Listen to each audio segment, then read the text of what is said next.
온유한 자가 받을 땅, 온유한 자가 받을 복은 땅이다.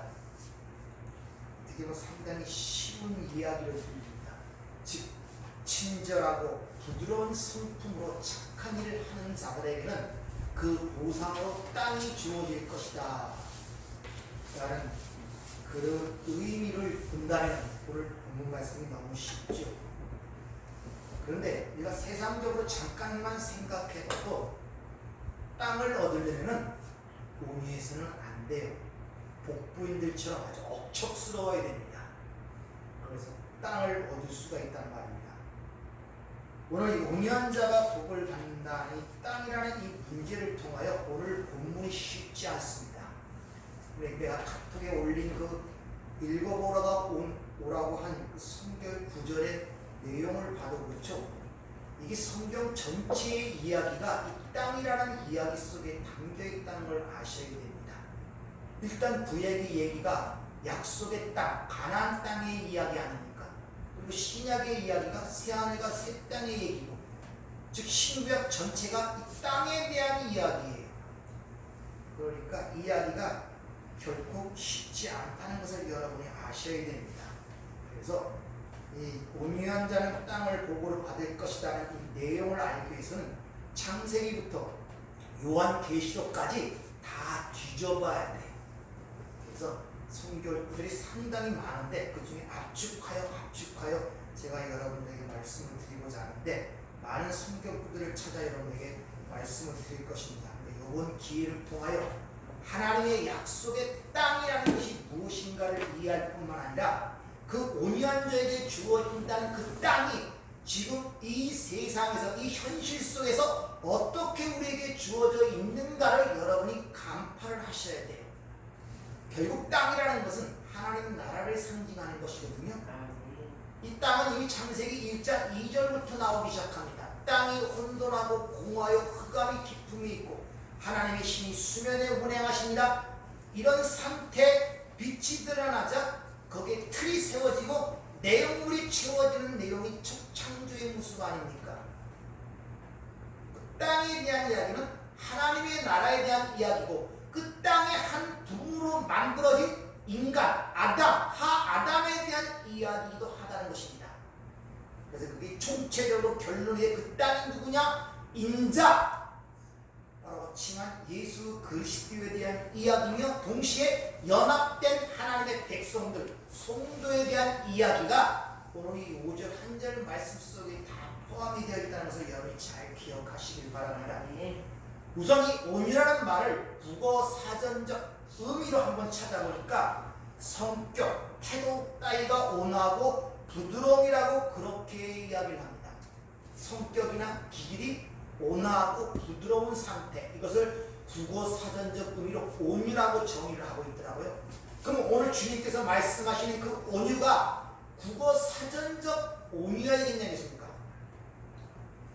이미 산상수훈을 시작할 때 여러분에게 말씀을 드렸죠. 이 산상수훈 이 내용은 창세전에 하나님의 신령한 복을 받은 백성들에게만 드러나는 특성과 성품입니다. 그러니까 성령 받지 못한 자들에게는 이런 것이 드러나지 못해요. 근데 만일 오늘 주님이 말씀하신 이 온유가 국어 사전적 그런 의미라면 타 종교인들도 그런 사람 많고 불신자 중에도 그런 사람들이 참으로 많아요. 그러니까 주님께서 오늘 말씀하신 이 온유라는 것은 일반적으로 사람들이 생각하는 것처럼 타고난 성품이나 기질에 의한 그런 온유함을 얘기하는 것이 아님을 여러분들이 아셔야 된단 말입니다. 사실 어떻게 보면 기독교인들보다도 타 종교인들 속에 또 온유한 자가 더 많잖아요. 부처님 가운데 토막이라고 그렇게 일컫는 사람들. 따라서 오늘 이 성경에 말하는 온유라는 것이 무언가를 잘 이해를 하셔야 우리에게 주어진 그 땅의 의미를 깨닫게 될 뿐만 아니라 우리가 이 세상에서 살아가면서 우리의 삶에 일어나는 모든 사건들, 그게 슬픔이든지 고통이든지 기쁨이든지 행복이든지 우리에게 일어난 모든 현상들이 무엇 그래야 거기로부터 우리가 자유로울 수가 있는 것입니다. 오늘 이 본문 말씀에 온유라고 번역된 단어가 프라니스 이런 단어가 쓰이는데 이게 온유함, 친절함, 겸손함 이런 의미가 있을 뿐만 아니라 억압된, 낮은, 고통받는 이런 아주 포괄적인 의미를 갖고 있는 것이 프라이스, 이 온유라는 단어입니다. 이 단어가 히브리에서는 아나부라는 단어가 70인역으로 번역이 되면서 헬라어로 번역이 되면서 그 단어가 온유라는 말로 번역이 됐단 말입니다. 그러니까 이 헬라에서 쓰이는 이 단어와 진정한 의미가 뭔가를 알려면은 그 근본으로 들어가서 헬라에 대해서 갖고 있는 의미가 뭔가를 알아야 헬라에서 얘기하는 의미가 뭔가를 알 수 있단 말입니다. 쉽게 말하면 지금 젊은 사람들이 선생님을 쌤이라고 해요. 쌤, 헐, 뭐 이런 단어들. 근데 그 단어의 진정한 의미를 알려면 그 전에 쌤이 갖고 있던 원형이 뭔지를 알아야 돼요. 아, 선생님에 대한 이야기가 이게 죽어서 지금 이 시대는 그 쌤이라 그러는구나. 이렇게 그 원뜻을 알 수 있단 말입니다. 이와 같이 모든 신약 성경의 헬라어들은 히브리어를 근거로 하여 그 내용을 알아야 진정한 의미를 깨달을 수가 있어요. 그래서 히브리어로 보면은 이게 아나우라는 그 히브리어를 번역한 것인데 이 아나라는 단어는 억압받는, 가난한, 괴로움, 또 비천한, 낮은이라는 그런 뜻이 있고 아나우라는 뜻은 고통받는, 또 겸손한, 온유한 이것의 역어로 헬라어에서 프라이스, 온유라는 말로 번역이 되어 있단 말입니다. 그러니까 온유라는 말은 단순히 겸손하다, 뭐 또 친절하다 그런 의미뿐만 갖는 것이 아니라 억압받다, 괴로움을 받다, 고통받다, 낮은 데 처하다 그런 포괄적 의미가 이 온유라는 말씀 속에 포함이 되어 있는 거예요. 광범위하단 말이죠. 따라서 온유라는 것은 인간의 성품상 부드럽고 다정다감한 기질이나 성품을 의미하는 것이 아니라 어떤 상황이 닥쳤을 때 그 상황에 대한 대처하는 일종의 능력이 온유라는 말이에요. 인간이 타고난 길과 성품을 이야기하는 것이 아니라 성경에 보면 온유한 자의 대표로 나오는 사람이 있죠. 바로 모세입니다. 민수기 12장 3절. 이 사람 모세는 온유함이 지면의 모든 사람보다 더하더라. 이렇게 얘기합니다. 지면에서 가장 온유한 자가 모세였다는 그런 말이에요. 그런데 여러분이 출애굽기나 신명기나 모세의 일생을 잠깐 읽어보면은 모세는 애굽에서 애굽 군사를 죽이고 도망한 자입니다. 그렇죠? 화도 잘 내고 심지어 하나님의 말씀을 듣고 백성들이 글렀자 화를 내서 반성을 2번 해서 하나님께 경고하심을 받죠. 그리고 금송아지 사건을 했는데 거기서 화를 참지 못하고 돌판을 던져 깨트려버리는 그런 모세의 모습이 그 성경에 그대로 기록되어 있단 말입니다. 모세의 모습을 겉으로 보면 전혀 온유한 사람이 아닌 것입니다. 그런데 성경은 모세를 가장 온유한 사람이라고 지칭하고 있다는 것입니다. 설사 모세가 가장 온유한 사람이라고 치더라도 그럼 오늘 주님 말씀처럼 온유한 자가 땅을 기업으로 받는다고 주님이 말씀하시잖아요. 근데 모세는 왜 가나안 땅에 못 들어갔습니까? 온유한 자였는데, 가장 온유한 자였는데 왜 그 땅을 기업으로 받지 못했어요? 그러니까 우리가 생각하는 그런 온유함이라는 개념을 우리가 버려야 한다는 것이죠. 따라서 성경이 말하는 온유는 다시 한번 얘기했지만 사람들의 성품이나 기질을 이야기하는 것이 아님을 아셔야 됩니다. 이미 앞서 심령이 가난함이나 애통함도 마찬가지라고 했죠. 그래서 이런 심령이 가난함, 애통함, 온유함, 외주리고 목마름, 궁핍함을 갖다가 자꾸 인간의 어떤 보편적 성질이나 성품이나 기질을 통하여 인간을 어떻게 칭송하는 쪽으로 만들어내는 모든 것들은 잘못 이해하고 잘못 가르치는 것입니다. 주님은 친히 자신을 온유한 자라고 말씀하시죠. 마태복음 11장 28절에 보면 수고하고 무거운 짐진 자들아 다 내게로 오라. 내가 너희를 쉬게 하리라. 나는 마음이 온유하고 겸손하니 나의 멍에를 메고 내게 배우라. 그리하면 너희 마음에 쉼을 얻으리니 이는 내 멍에는 쉽고 내 짐은 가벼움이라. 여기서 바로 오뮤, 프라이스 그 단어가 그대로 쓰이고 겸손, 타이페노스 그 단어가 두 가지를 지칭하여 자신이 그러하다고 지금 주님이 말씀하고 있단 말입니다. 따라서 지금 주님의 삶의 모습을 우리가 사복음서를 통해서 죽음이신 때까지의 그 일생을 알고 있다면 온유라는 것은 단순히 어떤 성품과 기질의 의미가 아니라 자기의 영적 파산을 인정하고 그 가운데 나의 죄와 세상의 죄를 보며 애통하는 자에게서 나타나는 성품이란 말입니다. 그래서 주님은 자신을 온유한 자라고 그렇게 이야기를 하고 있습니다. 그러니까 심령의 가난함과 애통을 같이 포함하고 있는 단어가 온유라는 단어예요. 따라서 팔복의 모든 나오는 것들은 전부 다 한 가지로 연결된 것이지 따로따로 떨어진 내용이 아닌 걸 아셔야 돼요.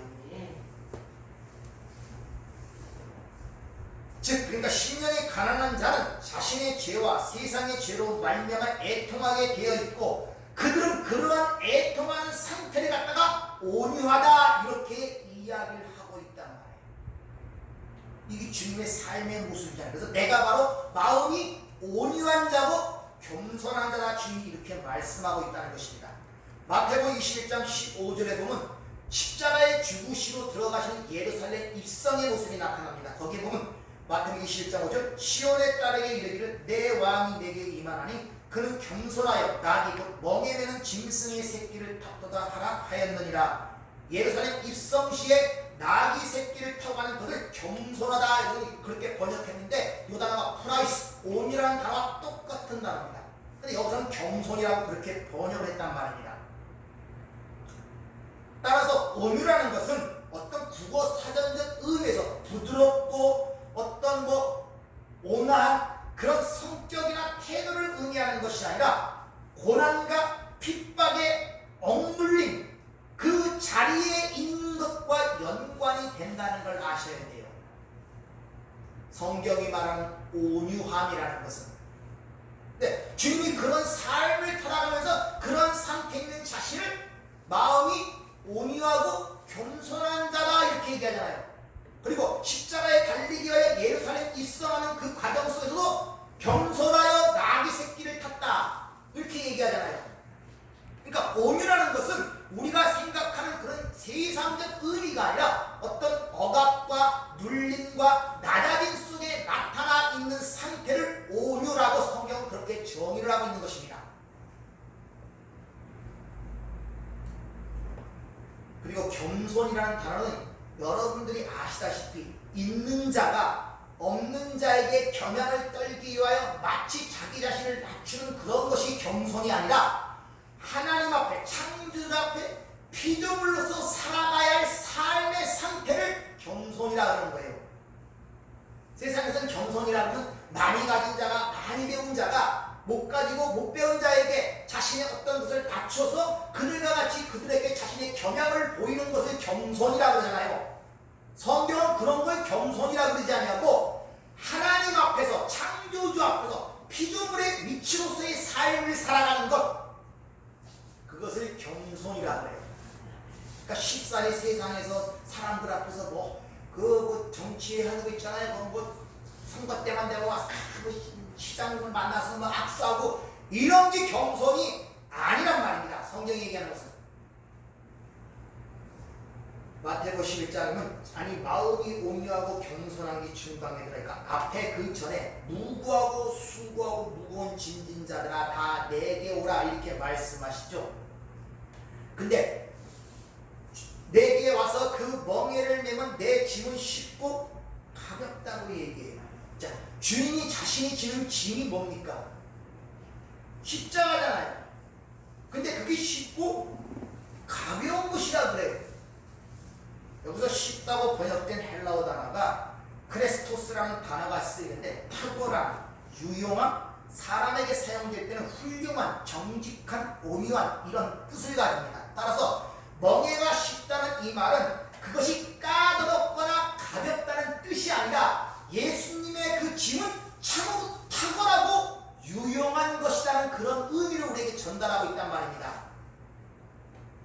무게가 가볍다는 뜻이 아니라, 까다롭지가 않다는 뜻이 아니라,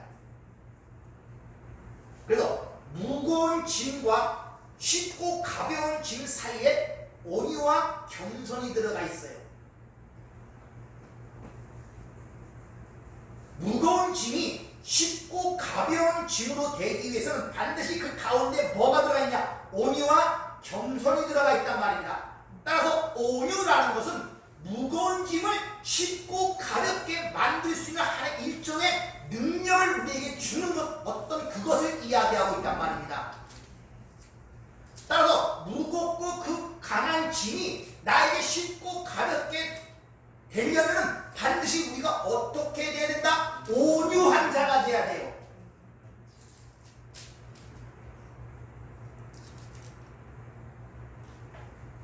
예수님께서 21장에 예루살렘 입성할 때 들어가는 그 겸손한 나귀를 탔다는 그 말씀이 스가랴 9장에서 인용하신 거거든요. 그 내용을 한번 잘 들어보세요.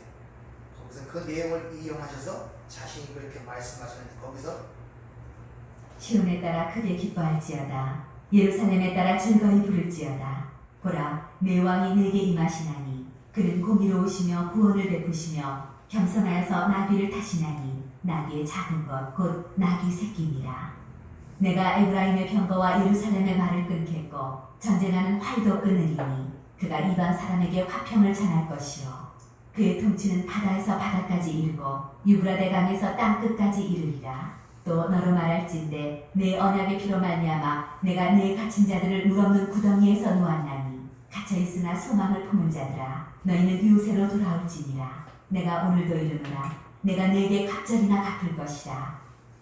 여기서 겸손하여서 나귀 새끼를 타시니, 그 히브리어 이게 아나란 말입니다. 그것이 이제 헬라어로 주님께서 이 인용을 하면서 마태복음 22장에는 그게 바로 프라이스, 온유함으로 번역이 된 거예요. 그러니까 겸손, 멍에 매는 겸손의 왕이 멍에를 마는 나귀 새끼를 탄 그 상태, 그걸 온유함이라 그러는 것입니다. 근데 왜 그렇게 타고 들어오느냐? 그 뒤에 11절에 보면은 바로 피의 언약을 성취하기 위해서, 피의 언약을 성취하기 위해서 그 온유한 왕이 온유의 새끼, 나귀 새끼, 겸손 나귀 새끼를 타고 예루살렘에 입성하고 있단 말입니다. 왜? 피의 언약을 성취하여 물 없는 구덩이에 갇힌 자들을 놓아주기 위하여, 구원하기 위하여. 근데 그 상태를 겸손하여 이렇게 온유하여 이렇게 표현하고 있단 말입니다. 따라서 온유라는 것은 하나님의 뜻과 능력의 이끌림을 받아 하나님의 언약을 성취하는 과정 속에서 바로 자신이 부인이 되고 하나님의 도구로 쓰임받는 그 상태를 온유라고 하는 거예요.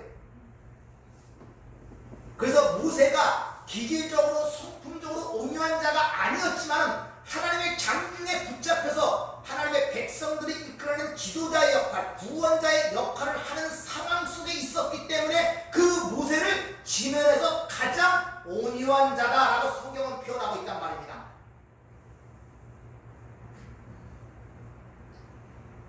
이렇게 하나님의 어떤 목적이나 어떤 언약의 성취하는 과정 속에서 하나님께 붙들림을 받아 그 과정에 이끌리는 그 상태를 온유한 자라는 거예요. 그러니까 여러분이 지금 그런 온유한 상태로 끌려가고 있단 말입니다. 거기는 억압과 짓눌림과 핍박과 예수님의 삶처럼 그런 상태에 있는 것을 온유함이라고 하는 것입니다. 그것이 바로 너희들이 받은 땅이다 이런 말이에요. 그러니까 그 온유함이 바로 성도이고 온유한 자가 받는 땅이란 말이에요. 어떤 것 내밖에 다른 어떤 것을 주는 것이 아니라, 그래서 하나님 나라가 여기 있다 저기 있다 너희 안에 있다 그런 것입니다.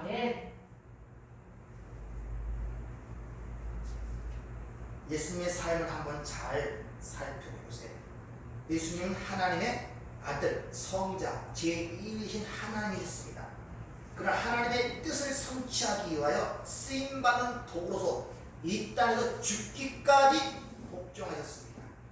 그리고 그 과정 속에서 우리가 아시다시피 여러 가지 환난과 굴욕과 고통 속에서 그러나 그 확고한 믿음의 자리에서 떠나지 아니하고 아버지 하나님을 신뢰하며 평안한 상태로 그 길을 걸어가신 거예요. 이것을 온유함의 상태란 말입니다. 그래서 예수님은 스스로 자신을 온유하고 겸손하다 이렇게 표현하는 것입니다. 따라서 성품의 문제도 아니고 기질의 문제도 아니고 인간이 만들어낼 수 있는 것도 아니란 말이에요. 하나님에 의해 선택된 백성들에게 하나님이 그들을 건져내어 하나님의 은혜가 왕노릇하며 그들을 끌고 가는 그 상태를, 그리고 그 하나님의 은혜의 왕노릇에 의해 끌려가는 그 자들에게서 하나님에 의하여 드러나는 그 상태가 온유함이란 말이에요. 여러분 그 온유함으로 지금 끌려가고 있습니다. 여러분을 통해서 하나님이 어떤 계획을 이뤄내시기 위하여 완성된 하나님의 백성들로 만들어내시기 위하여 성령이 여러분들에게 임하셔서 여러분들의 사고와 생각들을 지배하고 말씀의 검으로 여러분을 해부를 시켜나간단 말입니다. 그럴 때 비로소 나는 영적으로 죽은 자였었구나를 자기 영적 파산 상태가 깨닫게 돼요. 내가 그래서 그 전에 하나님을 몰랐구나, 영적으로 죽은 자였구나, 죽었다 하지만 살았다 하지만 죽은 자였구나를 깨닫게 되는 이 심령의 가난이라고 했잖아요. 거기서 하나님 나를 도와주세요 하는 애통함이 터져 나오는 거예요. 그리고 그렇게 하나님이 끌려가는 상태에서 그런 것이 나타나는 그 상황, 그 상태를 온유함이라고 하는 것입니다.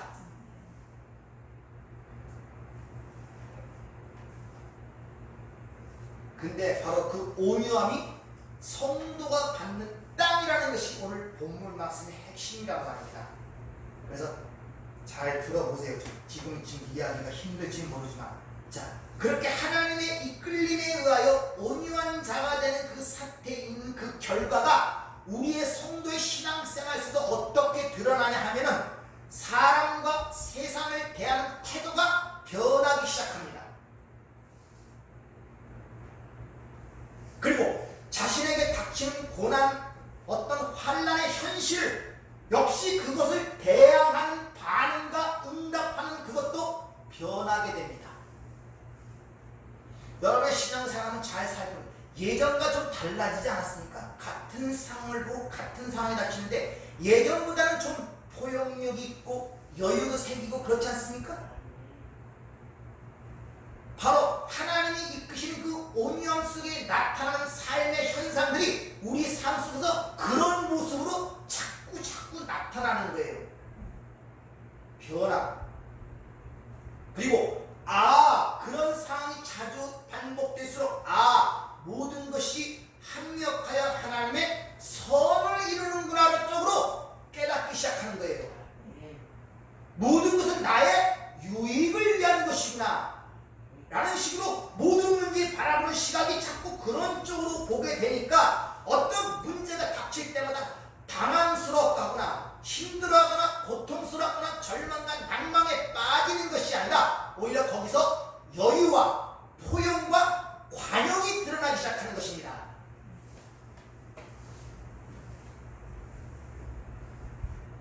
모세도 마찬가지 않습니까? 모세도 하나님의 창조에 선택한 백성이었고 예수님의 모형의 삶을 산 자가 모세. 모세는 태어날 때부터 자기 뜻대로 된 것이 하나도 없습니다. 애굽의 왕궁에서 40년을 살다가 애굽의 군사를 죽임으로 광야에서 40년을 살고 모세가 얘기로 강건해야 80이라 죽을 때가 가까워서 하나님의 부심을 받아 쓰임받던 자가 모세란 말입니다. 그렇게 하나님의 정중에 의해 이끌림받는 그 상황 속에서 인간으로서의 모세의 한계와 어떤 연약성이 계속 드러나죠. 그럼에도 불구하고 그는 하나님의 손에 붙들려 있었기 때문에 성경에서 그는 지면에서 가장 온유한 자였다 이렇게 이야기를 하고 있단 말입니다. 그러니까 여러분 내 성품이 왜 이렇게 안 변하지? 내 기질이 안 변하지? 타고난 기질과 성품 잘 안 변해요 여러분. 아무리 기특해도 그거 안 변한다니까요. 사도 바울도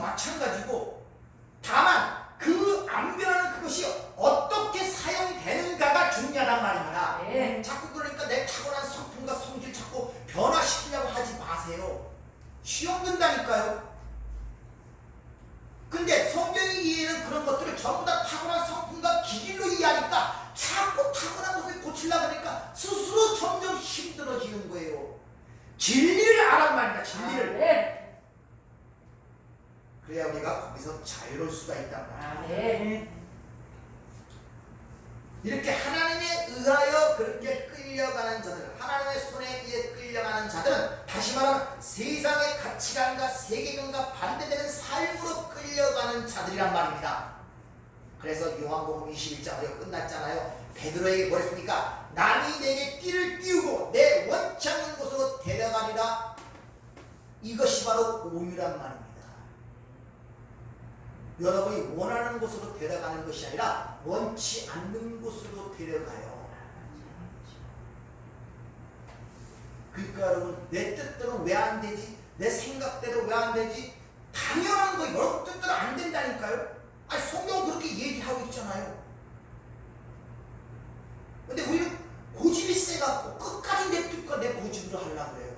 포기가 안 돼요. 인정이 안 돼요. 수긍을 하지 못해요. 그래서 하나님의 말씀을 통해서 여러분들이 깨달으셔야 한다는 것을 우리에게 보여주고 있다는 말이에요. 네. 따라서 오늘 다시 한번 말씀드리지만 오유라는 것은 성품과 기질에 관한 문 것이 아니라 하나님의 은혜의 왕노릇하여 끌려가는 자들이 나타나는 자기 부인, 십자가의 삶을 이야기하는 거예요. 그래서 주님이 말씀하시죠. 나를 따르든 자기를 부인하고 자기 십자가를 지고 나를 따를 것이라고 말씀하신 이유가 바로 거기 있는 것입니다. 근데 그렇게 따라가는 것은 단지 힘이 없고 연약해서 불력적으로 억지로 끌려가는 것이 아니라 우리에게 이미 완성되어지고 주어진 그 하나님 나라, 거기에 대한 신뢰와 믿음의 증거가 그렇게 드러난단 말입니다. 하나님은 나보다 힘이 세니까 나를 잡아 끌고 가니까 어쩔 수 없이 질질이 끌려가는 그런 상태가 아니라 진리를 통하여 내 삶의 완성된 모습이 이미 그려져 있고 약속되어 있고 영적으로 완성되어 있음을 깨닫는 자들이 그에 대한 신뢰 가운데 나타나는 확증이고 증거가 바로 온유함이란 말입니다. 그러니까 여러분들이 끌려가고 있다는 이 말을 오해를 할까봐 제가 말씀을 드리는 거예요. 주님이 끌려갔습니까? 공생애가? 분명히 알았어요. 하나님이 내게 주신 사명이 무엇인지를, 이 땅에 내가 온 목적이 무엇인지를, 내가 궁극적으로 도달할 것이 무엇인지를 공생애 초도부터 알고 있었단 말입니다. 자발적으로 간 거예요. 힘들고 어려웠지만 자발적으로 갔단 말입니다. 왜? 그것이 뭘 의미하는지를 알았기 때문에, 아버지를 기쁘시는 알았기 때문에 하나님에 의하여 끌려간 거예요. 그러나 자발적으로 기쁨으로 간 거예요. 왜? 그것이 뭔가를 내가 확신하고 있었기 때문에. 네. 여러분 신앙생활이 끌려가듯 하는 이유는 뭐냐? 왜 끌려가듯 하기 힘드냐? 하나님이 약속하시고 주어진 그것들이 뭔지를 모르기 때문에 이야기를 하죠. 위의 것을 찾으라, 위의 것을 생각하라 그러잖아요. 네. 내게 주어진 것이 뭔지를 모르니까 가는 과정이 힘들 수밖에 없는 것입니다. 이 인생들이.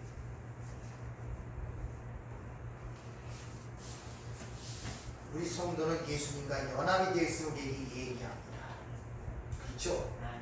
따라서 우리는 자기 부인으로 예수와 연합된 자들은 예수 따로 나 따로 그런 거 없습니다.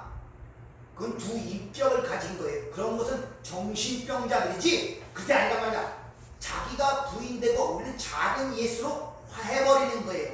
왜? 그 예수만 하나님이 받으시기 때문에. 네. 다시 말하면 따로따로 있는 것이 아니라 예수라는 첫 열매를 하나님께서 잡아 끄니까 그 예수의 안에 있던 그 여러 가지 감자덩이처럼 같이 따라 올라가는 것이지 이것 따로 저것 따로가 아니란 말입니다. 따라서 예수님처럼 우리도 어떤 변화와 고난 속에서도 흔들리지 않은 삶의 형태를 찾고 드러나게 되어 있단 말입니다. 살아가는 속에서 가만히 생각해보세요. 그전에는 무슨 일만 하면 큰일 난 줄 알았잖아요.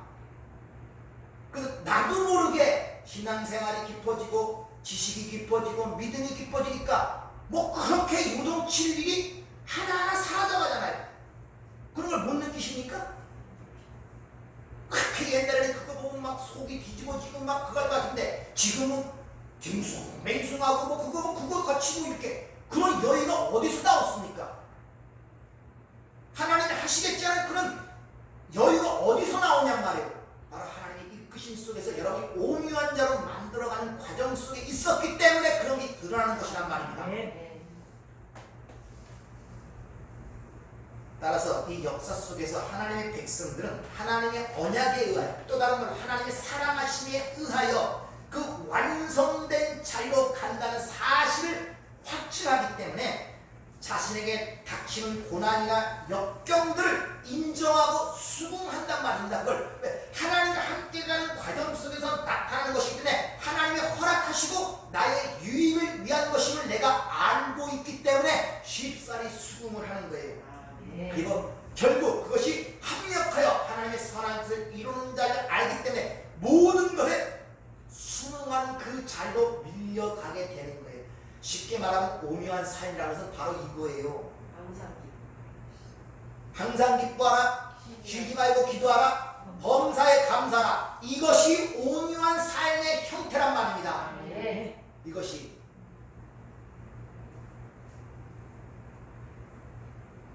우리는 같이 하나님을 배워가고 하나님을 아는 지식과 또 나를 이해하게 됨으로 말미암아 많은 나의 삶의 부분들을 자꾸 하나님께 맡기게 됩니다. 하나씩 둘씩 자꾸 하나님께 맡기게 되고 그분의 신실하심을 의지하고 신뢰하게 됨으로 말미암아 온유한 삶을 살게 되는 것입니다. 주님이 그러한 삶을 사셨잖아요. 그럴 때 바로 그런 온유가 될 때 무거운 짐이 온유를 통하여 쉽고 가벼운 짐으로 변하는 것입니다. 그래서 주님은 모든 걸 아버지께 의탁했어요. 베드로전서 2장 23절 욕을 당하시되 맞대어 욕하지 아니하시고 고난을 당하시되 위협하지 아니하시고 오직 공의로 심판하시는 이에게 부탁하시며 친히 나무에 달려 그 몸으로 우리의 죄를 담당하셨으니 이는 우리의 죄에 대하여 죽고 의에 대하여 살게 하려 하시리라. 이같이 온유하신 예수님께서는 모든 걸 하나님께 응대하지 않았단 말입니다. 사사건건 거기에 대해서 왈가왈부하지 않았단 말이에요. 그러니까 여러분도 인생 속에 나타나는 다양한 것에 사사건건 거기에 응대하지 마시란 말이야. 왜 거기 사사건건 부딪히면서 그걸 자기 힘으로 해결하려고 그러고 자기 뜻대로 반응하고 그러니까 내버려 두시란 말이에요. 누구에게 맡기고? 하나님께 맡기고. 아멘. 예수님의 삶이 그랬잖아요. 아멘. 심지어 자기 제자들까지 다 배반하고 도망하잖아요. 그거 다 했습니까? 원망합니까? 안 하잖아요. 알고 있었단 말이에요. 이 모든 것이 합력하여 하나님의 선한 뜻을 이루는 과정임을 알고 있었단 말입니다. 그래서 나는 마음이 온유하고 겸손한 자이기 때문에 내게 와서 마음과 온유함을 통하여 너희가 배운다면 그 무거운 짐이 쉽고 가볍게 느껴질 것이라고 주님이 마태복음 11장에서 무거운 짐진 자들을 초청하십니다. 네.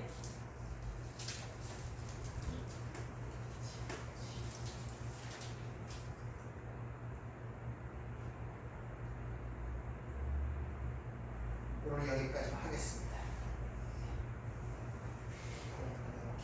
오후 시간에 이제 이 본문 말씀을 인용한 시편 37편의 말씀을 갖고 그 온유한 자들이 차지하는 땅의 내용이 무엇인가? 이 땅에 대한 약속은 믿음의 조상인 아브라함으로부터 이 약속이 있죠.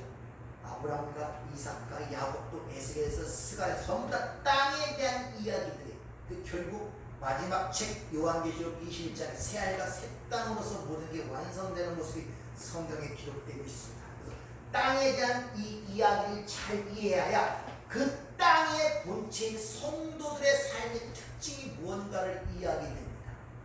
그러니까 우리 이런 문제에 대해서 좀 이해하시기 위해서는 제가 카톡을 통해서 그런 성경 구절을 한 번씩 읽어보시 부탁드립니다. 아멘. 기도하겠습니다. 은혜롭고 자비로우신 아버지 하나님 감사를 드립니다. 우리의 마음이 주님의 마음처럼 온유하고 겸손한 자가 될 때만 모든 것들이 쉽고 가볍게 느껴질 수가 있습니다. 하나님의 은혜의 왕노릇이 우리의 삶을 이런 저런 모습 속에 끌어가는 것은 바로 우리를 온유한 자가 되게 해서 그 땅을 주시기 위한 하나님의 사랑이며 하나님의 약속임을 우리는 압니다. 주님, 우리가 이 보이는 세상으로부터 보이지 않는 그 영원한 것을 바라볼 수 있는 지혜로운 눈을 갖게 도와주시고 예수님처럼 어떤 주의 환경과 여건, 닥친 고난과 또 고통 속에서도 견고한 믿음을 갖고 평안한 상태를 유지하며 이 길을 걸어갈 수 있도록 저희들을 축복하여 주시옵소서. 아멘. 예수님의 이름으로 기도하옵나이다. 아멘.